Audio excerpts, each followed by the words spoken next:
जय महाकाल, जय माँ भगवती काली। भाग 26, अध्याय 2। महर्षि वशिष्ठ और अरुंधति विवाह वर्णन। उस प्रकार से उस मेधातिथि की पुत्री ने धीरज का आलम्बन किया था और अपनी आत्मा को कामदेव से प्रेरित मन को धारण किया था, अर्थात अपने आप को मन को संयक्त रखा था। महान तेजस्वी वशिष्ठ मुनि ने भी अपनी आत्मा में धैर्य रखकर काम वासना से उन्मथित मन को स्तंभित किया था। इसके अनंतर देवी अरुंधति ने मुनि की सन्निधि का त्याग करके अपने मनोरथ की बुराई करती हुई जहाँ पर सावित्री थी वहाँ पर ही वह चली गई थी। वह महासती मानस दुख की अधिकता से बाध्यमाना होती हुई मैंने सती का भाव परित्याग कर दिया है, यही वह चिंतन कर रही थी। उसका काम वासना के द्वारा समत्पन्न दुख से मुख कांतिहीन हो गया था।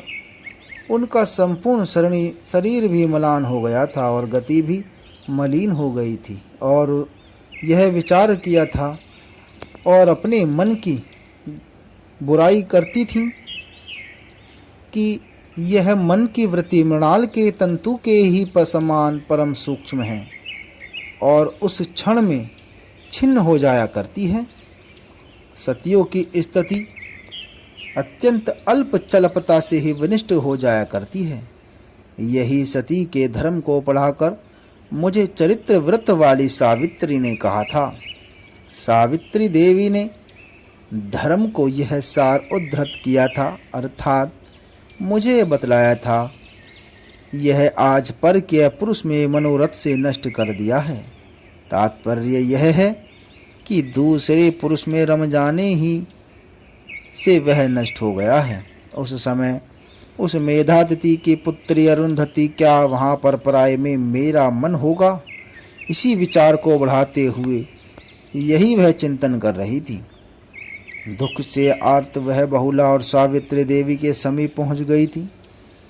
उस प्रकार से परम चिंतित होती हुई कांतिहीन मुख वाली उस सती को देखकर ध्यान के चिंतन में प्राण होकर सावित्री ने विचार किया था और दिव्य ज्ञान के द्वारा विचार करती हुई उस सती को पूरा ज्ञान हो गया।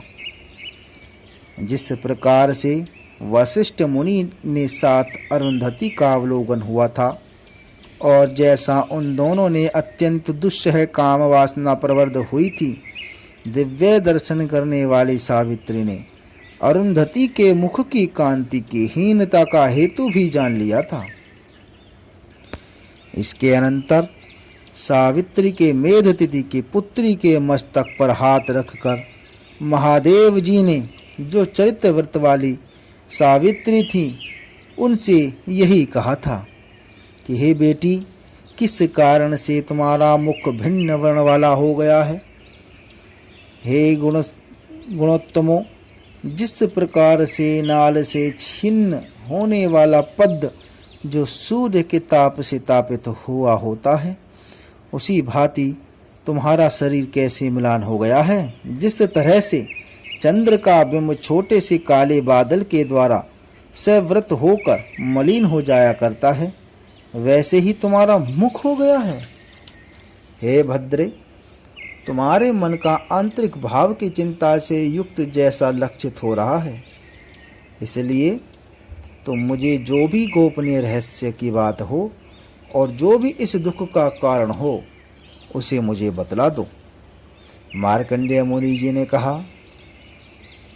वह नीचे की ओर मुख वाली होकर लज्जा से कुछ भी नहीं बोली थी, जबकि बड़ी माता सावित्री के द्वारा वह पूछी भी गई थी, तब भी बस लज्जा से कुछ भी नहीं बोली थी। जब मेधातिथि की पुत्री अरुंधति ने उस समय में कुछ भी नहीं कहा था, तो मनस्वनी सावित्री ने स्वयं प्रकाश करके उससे कहा था, हे वत्से, जो तुमने सूर्य के समान प्रभा से समन्वित मुनि को देखा था, वह ब्रह्मा जी के पुत्र वशिष्ठ मुनि हैं, जो कि तुम्हारे स्वामी होंगे और उनका दाम्पत्य भाव को होना तो पहले ही विधाता ने निर्मित कर दिया है। इसलिए आपका जो सती भाव है वह मुनि दर्शन से हीन नहीं हुआ है, अथवा जो उनके दर्शन से आपका हृदय काम वासना से संयुक्त हो गया है, इससे भी सती भाव का निवास नहीं हुआ है।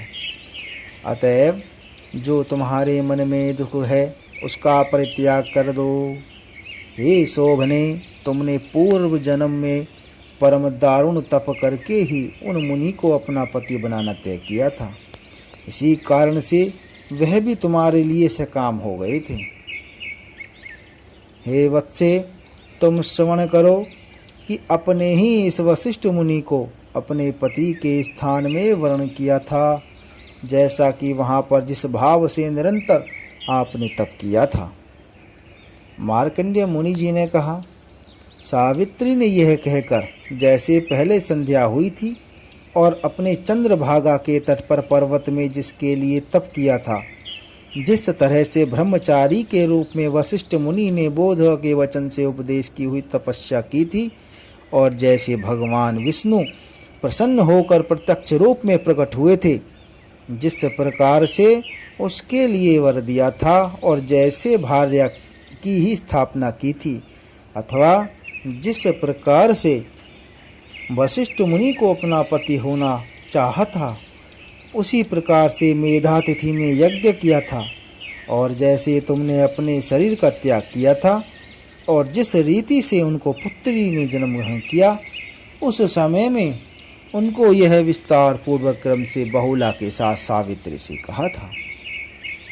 इसके अनंतर इनके यह वचन का श्रवण करके जो भी पूर्व जन्म में हुआ था, उस समय में यह सुन के मेरे मन में जो था वह मैंने जान लिया था।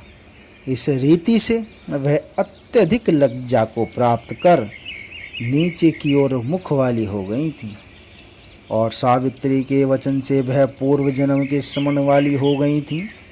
उसी भांति अधोमुखी होकर पूर्व जन्म में जो भी हुआ था, उस समय में उस दिव्य ज्ञान वाली अरुंधति ने सब घटनाओं का स्मरण किया था। पहले भगवान विष्णु के प्रसाद से वह दिव्य दर्शन होकर इस समय में वह दिव्य दर्शन वाली बाल्य भाव के परिवार प्रच्छन्न हो गई थी। सावित्री के वचन का श्रवण करके पूर्व जन्म में वृतांत को सबको प्रत्यक्ष की ही भांति वह संपूर्ण पूर्व ज्ञान को प्राप्त करने वाली हो गई थी। पूर्व ज्ञान की प्राप्ति करके जो पहले भगवान विष्णु ने दिया था कि मैंने पूर्ण जन्म में इन्हीं वशिष्ठ मुनि का अपने स्वामी के स्थान में वर्ण किया था, इस ज्ञान के रखने वाली वह देवी अरुंधति स्वयं ही परम आमोद से समन्वित हो गई थी, और वशिष्ठ मुनि ने दर्शन से पूर्व में उनकी काम वासना के उद्भूत होने का भी पूर्ण ज्ञान हो गया था। जिस प्रकार से उनके मन में सतीत्व के निवारण करने में आतंक समुत्पन्न हो गया था, उस समय में उस मेधातिथि की पुत्री ने उस समय में उस आतंक को स्वयं ही त्याग दिया था। इसके उपरांत चिंता को त्याग देने वाली उस अरुंधति सती को समझकर तब सावित्री सूर्यदेव के भवन को चली गई थी। इसके अनंतर सावित्री अरुंधति को उस सूर्यदेव के मंदिर में बिठाकर वह सर्वज्ञा और सर्वश्रेष्ठ सती सावित्री ब्रह्मा जी के भवन को चली गई थी। वहाँ पर ब्रह्मा जी को प्रणाम किया और ब्रह्मा जी के द्वारा पूछी गई सावित्री से अमित ओज वाले ब्रह्मा जी ने कहा था, हे भगवान, आप तो समस्त जगतों के स्वामी हैं। आपके पुत्र वशिष्ठ मुनि को मानस पर्वत के शिखर पर उस सती अरुंधति ने देखा था। फिर उसके केवल अवलोकन करते ही कामदेव की वासना अधिक बढ़ गई थी। हे प्रजापति, वे दोनों ही परस्पर स्पर्ह करने वाले हुए थे। वे दोनों ही ने बड़े धीरज से बहुत ही दुखित होकर काम की वासना का स्तंभन किया था। वे दोनों ही अन्य मनस्क होकर अथवा उदास होते हुए परम लज्जित होकर अपने अपने स्थान को चले गए थे। हे सुरश्रेष्ठ, ऐसा हो जाने पर जो भी कुछ समुचित हो उस समय में यही आप कीजिए। भविष्य काल की भलाई में लोकों की हित कामना से वही आप करें जो उचित हो। समस्त जगतों के गुरु ब्रह्मा जी ने यह उसके वचनों को श्रवण करके आगे होने वाले कर्म की प्रवृत्ति का दिव्य ज्ञान के द्वारा दर्शन किया था, अर्थात समझ लिया था कि भविष्य में क्या होने वाला है। उस अवसर पर लोक पितामह ने इसका स्वागत ही किया था, क्योंकि उन दोनों के दाम्पत्य भाव का समय यह उपस्थित हो गया था। इसलिए लोकों के हित के लिए, उनकी प्रवृत्ति के लिए अवश्य ही जाऊंगा, ऐसा मन के द्वारा निश्चय करके सावित्री के साथ ब्रह्मा जी ने गमन किया था और वे मानवगिरी के प्रस्थ पर गए थे, जहाँ पर कि उन दोनों का दर्शन हो जाए। पितामह के वहाँ चले जाने पर शिव समस्त सुर गणों सहित नंदी भ्रवती गणों के साथ वृषभ ध्वज वहाँ पर आ गए थे। भगवान वासुदेव भी ब्रह्मा जी के द्वारा परिचिंतित होकर वहाँ पर आ गए थे, जो कि जगत के साथ वह भी भक्ति की भावना से शंख चक्र गदा के धारण करने वाले थे। जहाँ पर ब्रह्मा और शिव स्थित थे, वे भी वहाँ पर स्वयं ही आ गए थे। इसके अनंतर जगतों के स्वामी ब्रह्मा, विष्णु, महेश्वर, इन तीनों ने मेधातिथि के समीप में देवर श्री नारद जी को दूत बनाकर भेजा था। उन्होंने नारद जी से कहा,